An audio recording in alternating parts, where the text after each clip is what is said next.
Hello everyone, this is Dr. Mamta Rathi. I welcome you all on my YouTube channel Dr. Mamta's Educational Plex. Friends, today we will discuss on royalty account. Financial accounting का एक बहुत ही important chapter है royalty account, जिसके बारे में हम बात कर रहे हैं। इसका बेसिक कंसेप्ट का जो वीडियो है वो मैंने ऑलरेडी अपलोड करके रखा हुआ है। साथ ही साथ analytical table, calculation of analytical table कैसे होता है उसका भी एक वीडियो मैंने पहले ही अपलोड करके रख दिया था। आज रॉयल्टी अकाउंट में हम लोग बात करेंगे एक सिंपल प्रॉब्लम की, जिसमें हम जर्नल एंट्रीज को देखेंगे। तो चलिए फ्रेंड्स, शुरू करते हैं हमारी फिनेंशियल अकाउंटिंग के रॉयल्टी अकाउंटिंग के साथ और हमारे सॉल्व प्रॉब्लम के साथ।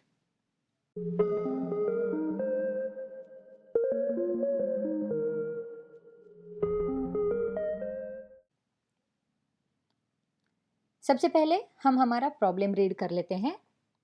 Bengal mining company took a coal field on lease from Rathi Brothers from 1st January 2013. Royalty was set at rupees 2 per ton of coal taken out. Minimum rent was rupees 20,000 per year. Short workings were to be recovered within the first 4 years of the contract. The coal taken out during the first 4 years was as follows. Year 2014, 400 tons. 2015, 7,000 tons. 2014, 4,000 tons. 2015, 7,000 tons. 2016, 11,000 tons. And 2017, 17,000 tons. Past journal entries in the books of Bengal Mining Company. अब देखिए friends, हमारे पास problem है, problem में information भी दी गई है हमें। अब हमारी जो इंफॉर्मेशन है उस इंफॉर्मेशन को हम एक बार हाईलाइट कर देते हैं। अब जैसे कि हमें यहाँ पर बताया गया है कि जर्नल एंट्रीज को जो पास करना है वो बंगाल माइनिंग कंपनी को पास करना है। बंगाल माइनिंग कंपनी, इस कंपनी में टेनेंट है, इस प्रॉब्लम में वो टेनेंट है और राठी ब्रदर्स जो है वो लैंडलॉर्ड है। तो टेनेंट की बुक्स में हमें जर्नल एंट्रीज देनी है। सबसे पहले हम देखते हैं कि हमारे पास हाईलाइटेड पॉइंट्स क्या है। तो यहाँ पर सबसे पहली इंफॉर्मेशन हमें बताई गई है रॉयल्टी की, जो कि royalty was set at rupees 2 per ton. अब जो कुछ भी आउटपुट आएगा उस आउटपुट पर रुपीज 2 पर टन से हमें रॉयल्टी देनी है। मिनिमम रेंट जो फिक्स किया गया है वो है 20,000 पर ईयर का, और जो शॉर्ट वर्किंग्स आएंगे उसे रिकवर्ड करने का जो टाइमिंग है वो बताया गया है कि फर्स्ट 4 ईयर्स, पहले 4 ईयर्स में ही हमें वो रिकवरमेंट करने आ सकता है। और हमें आगे दिया गया है ईयर्स और टन्स की, हर साल में कितने टन्स हमारे पास आएंगे उस हिसाब से हमें इंफॉर्मेशन दी गई है। अब जर्नल एंट्रीज करने से पहले हमें एनालिटिकल टेबल करना पड़ता है, हमें कुछ वर्किंग नोट्स देने पड़ते हैं।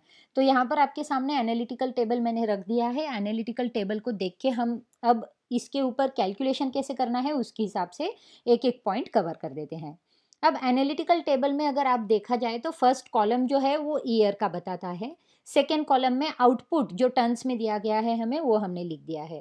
थर्ड कॉलम रॉयल्टी का रहेगा। अब रॉयल्टी की जो अमाउंट है वो रुपीज 2 पर टन डिसाइड की गई है प्रॉब्लम में हमारे, तो वो हमने यहाँ पर लिख दी है।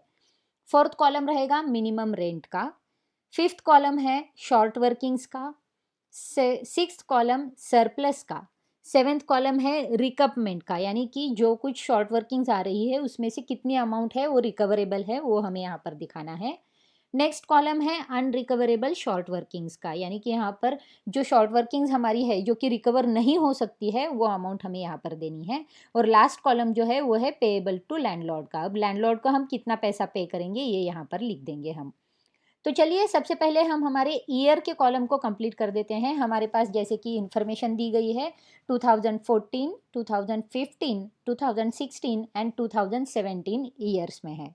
साथ ही साथ हमारे पास इंफॉर्मेशन है आउटपुट की। हमारे पास आउटपुट दिया गया है टन्स में। 2014 को 4,000 टन्स था, 2015 को 7,000 टन्स, 16 को 11,000 टन्स एंड 2017 को 17,000 टन्स था।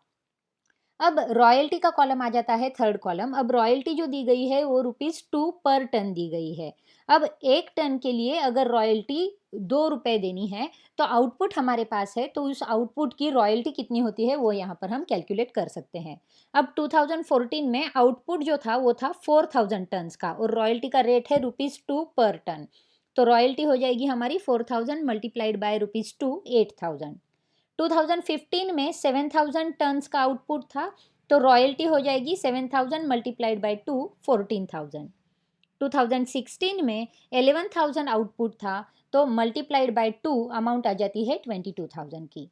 2017 में 17,000 का आउटपुट था, मल्टीप्लाइड बाय 2 अमाउंट आ जाएगी 34,000 की।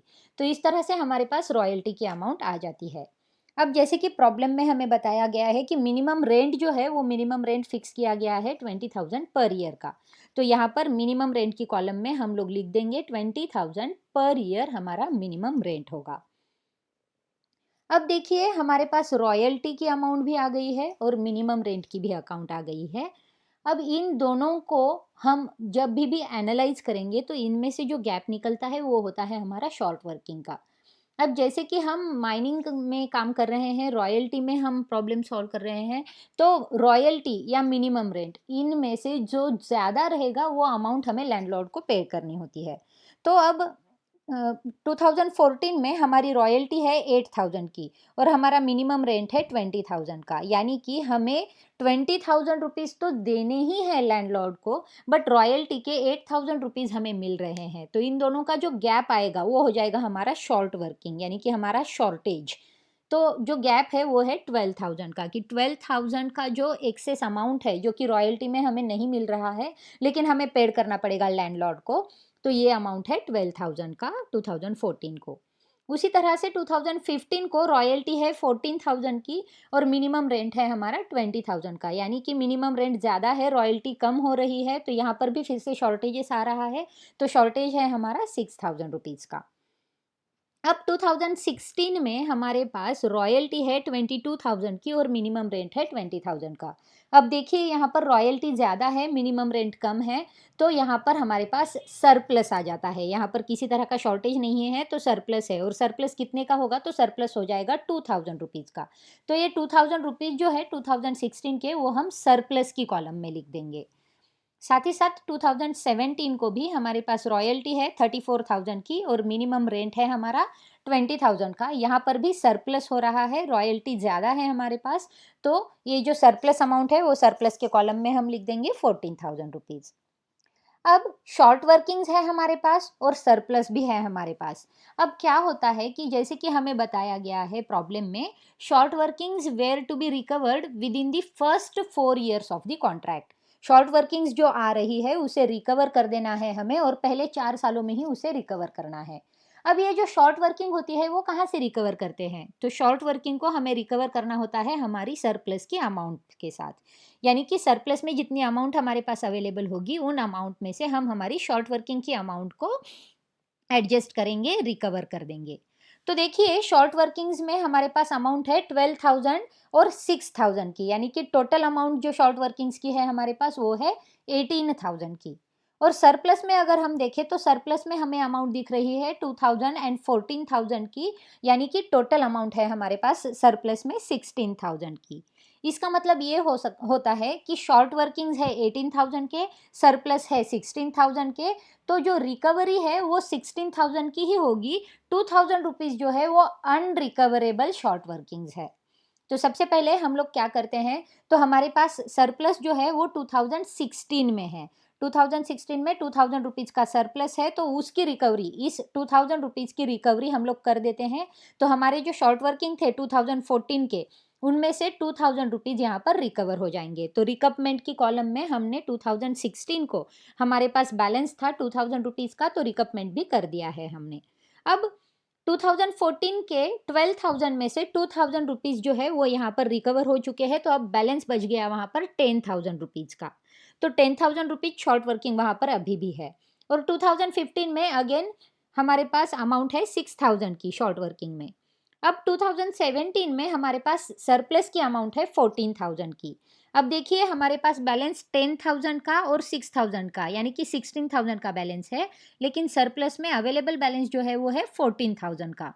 तो इस 14,000 के सरप्लस अमाउंट में से हम लोग रिकवर कर देंगे हमारी 14,000 रुपीज़ को।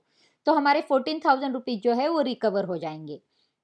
अब 16,000 रुपीज़ शॉर्ट वर्किंग्स में थे, उसमें से 14,000 रुपीज़ रिकवरी हो गई है हमारी, तो अमाउंट जो बाकी रह जाती है 2,000 रुपीज़ की, वो है हमारे अनरिकवरेबल शॉर्ट वर्किंग्स, जो कि हमने हमारी अनरिकवरेबल शॉर्ट वर्किंग्स में लिख दिए हैं। तो इस तरह से हम लोग यहाँ पर अनरिकवरेबल शॉर्ट वर्किंग्स में 2,000 रुपीज़ दे देंगे। अब जो लास्ट कॉलम है, थोड़ा सा गौर से इसे देखना होता है। लास्ट कॉलम में हमने दिया है पेएबल टू लैंडलॉर्ड। अब लैंडलॉर्ड को हम जो अमाउंट पेड कर रहे हैं, तो हमेशा याद रखिए फ्रेंड्स कि लैंडलॉर्ड को अमाउंट कौन सी पे की जाती है। तो लैंडलॉर्ड को रॉयल्टी की अमाउंट और मिनिमम रेंट की अमाउंट, इन दोनों अमाउंट में से जो अमाउंट हायर है वो अमाउंट लैंडलॉर्ड को पे की जाती है। तो अब यहाँ पर देखिए 2014 में रॉयल्टी की अमाउंट है 8,000, मिनिमम रेंट की अमाउंट है 20,000, तो लैंडलॉर्ड को हम पे करेंगे 20,000 क्योंकि 20,000 की अमाउंट हायर है। 2015 में रॉयल्टी की अमाउंट है 14,000, मिनिमम रेंट की अमाउंट है 20,000, तो अगेन हम 20,000 ही पे करेंगे क्योंकि वो हायर अमाउंट है। अब देखिए 2016 में रॉयल्टी की अमाउंट है 22,000 और मिनिमम रेंट की अमाउंट है 20,000। अब लैंडलॉर्ड को जो पेमेंट होगा वो 22,000 का होगा।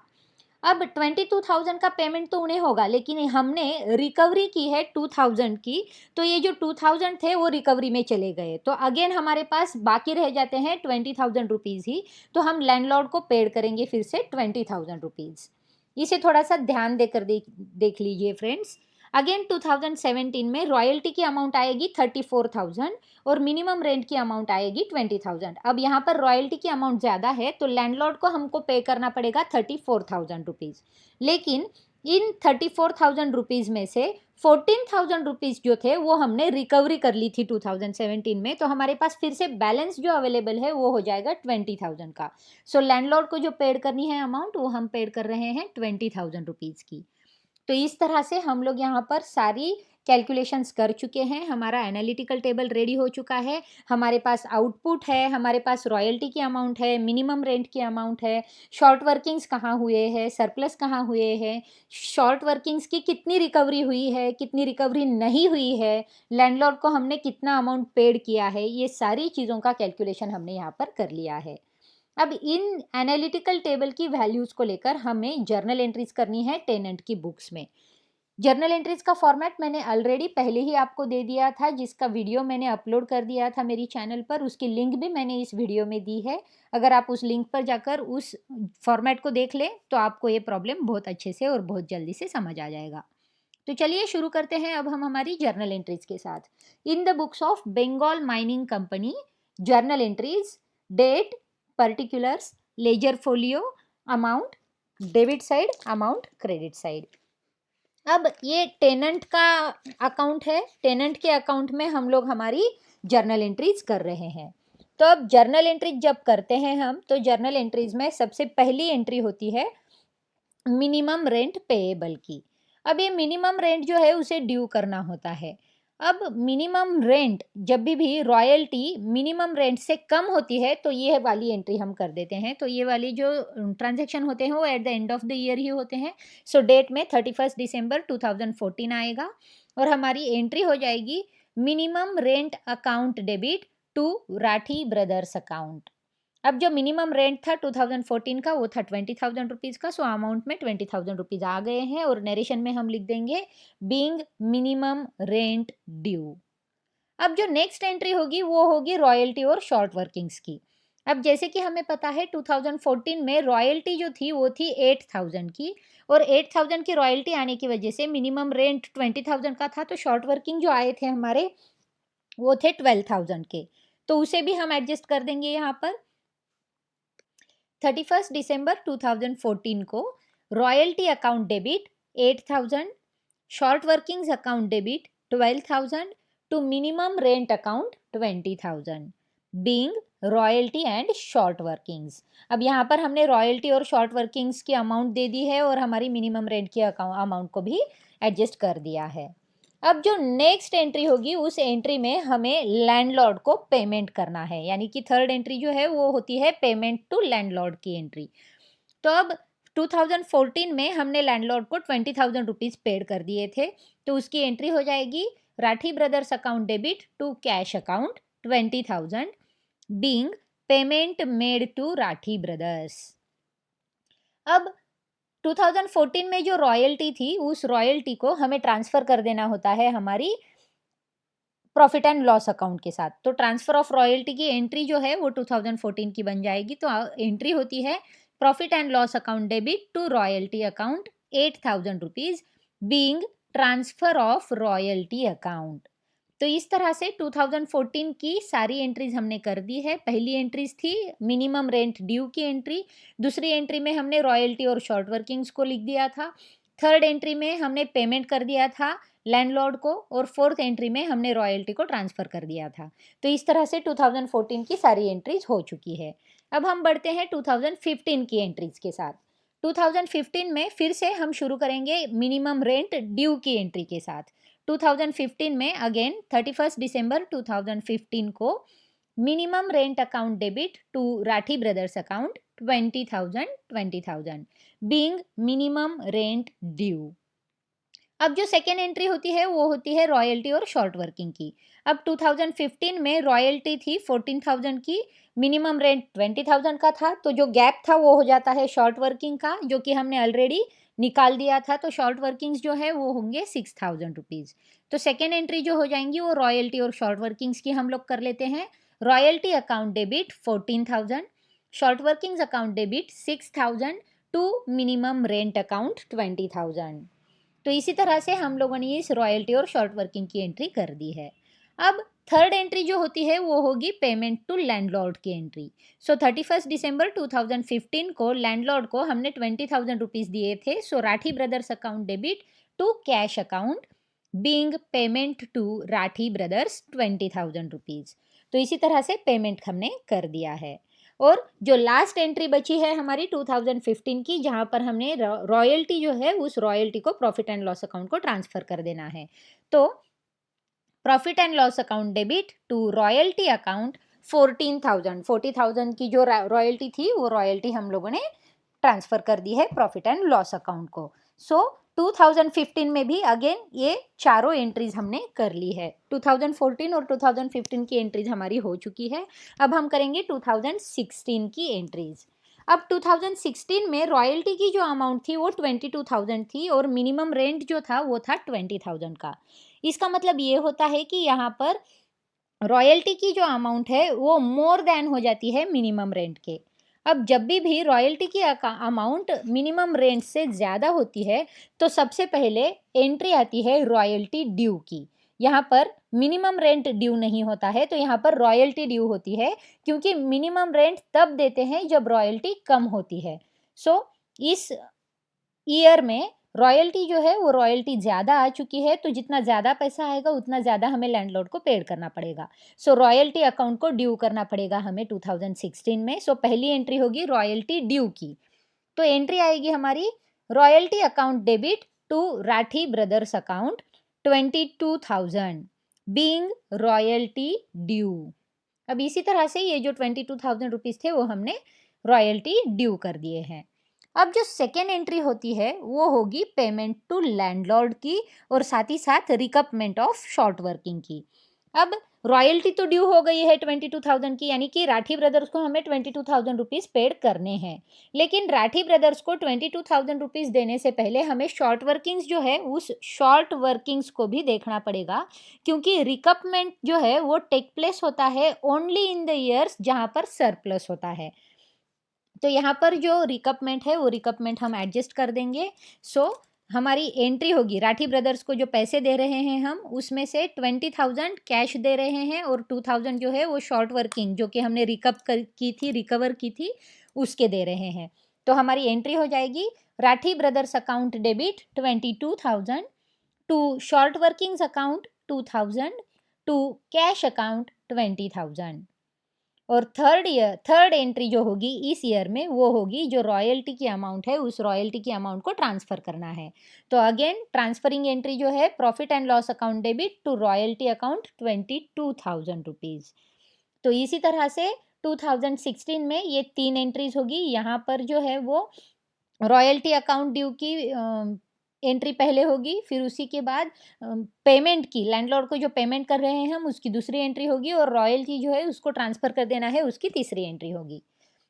अब हम बढ़ते हैं अगले ईयर यानी कि लास्ट ईयर में 2017 को। 2017 को जैसे कि हमें पता है रॉयल्टी जो थी वो 34,000 की थी, मिनिमम रेंट जो था वो 20,000 का था, यानी कि यहाँ पर 34,000 रुपीज़ जो है वो आपको लैंडलॉर्ड को पेड करने पड़ेंगे, क्योंकि जो अमाउंट रॉयल्टी और मिनिमम रेंट इनमें से जो अमाउंट ज़्यादा होती है वो अमाउंट हमें लैंडलॉर्ड को पेड करनी होती है। तो यहाँ पर सबसे पहले हमारी एंट्री होगी रॉयल्टी ड्यू की। सो 31 दिसंबर 2017 को first entry royalty account debit to Rathi brothers account 34,000 being royalty amount due.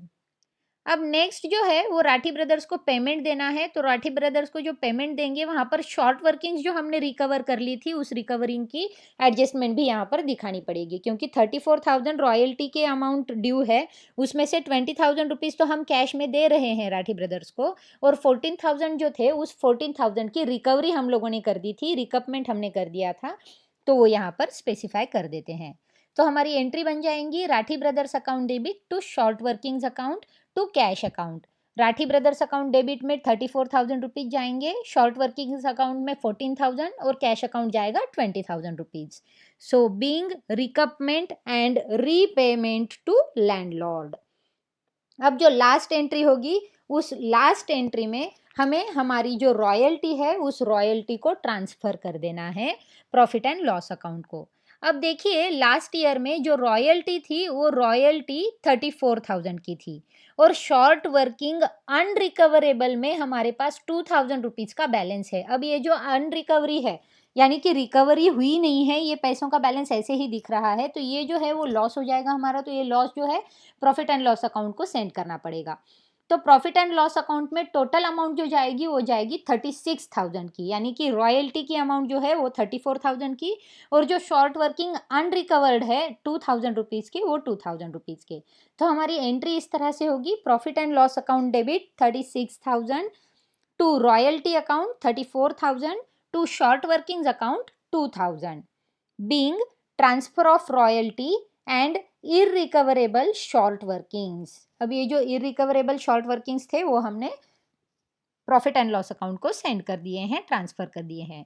तो इस तरह से हमारे चारों ईयर्स की जो एंट्रीज है वो एंट्रीज बनकर रेडी है, हमारी जर्नल एंट्रीज हमने कर दी है हमारी टेनेंट की बुक्स में। बहुत ही आसान तरीके से अगर हम फॉर्मेट को अच्छे तरीके से ध्यान में ले लें, लॉजिकल डेबिट और क्रेडिट का इफेक्ट अगर ध्यान में ले लें, तो हमें ये एंट्रीज करनी आ जाती हैं और आसानी से हमारा प्रॉब्लम जो है वो सॉल्व हो जाता है। आप इस प्रॉब्लम को शुरू से लेकर अंत तक फिर से एक बार देखिए, ताकि आपको इस प्रॉब्लम की एनालिटिकल टेबल के कैलकुलेशंस और ये जर्नल एंट्रीज की जो कुछ ट्रांजैक्शंस थे वो अच्छे से समझ आ जाएंगे। इसके साथ ही साथ जो बेसिक कंसेप्ट्स और एनालिटिकल टेबल का वीडियो मैंने पहले ही अपलोड करके रखा है, जिसकी लिंक मैंने डिस्क्रिप्शन बॉक्स में दी है, उस लिंक पर जाकर भी आप उन वीडियोस को देखें, ताकि ये वाला प्रॉब्लम आपको बहुत अच्छे से और बहुत ईजी तरीके से समझ आ जाए। तो फ्रेंड्स, हम लोग मिलेंगे अगले वीडियो में, जहाँ पर मैं रॉयल्टी अकाउंट का और एक प्रॉब्लम लेकर आऊँगी और उसमें एक नई एडजस्टमेंट के साथ आऊँगी। उसमें हम लोग लेजर अकाउंट्स के बारे में बात करेंगे। तो फ्रेंड्स, इस वीडियो को देखते रहिए, अपने दोस्तों के साथ शेयर करते रहिए, और आपको ये वीडियो कैसे लगा कमेंट बॉक्स में ज़रूर बताते रहिए। तो फिर मिलेंगे मेरे नेक्स्ट वीडियो में। Till then keep watching, keep sharing. Thank you.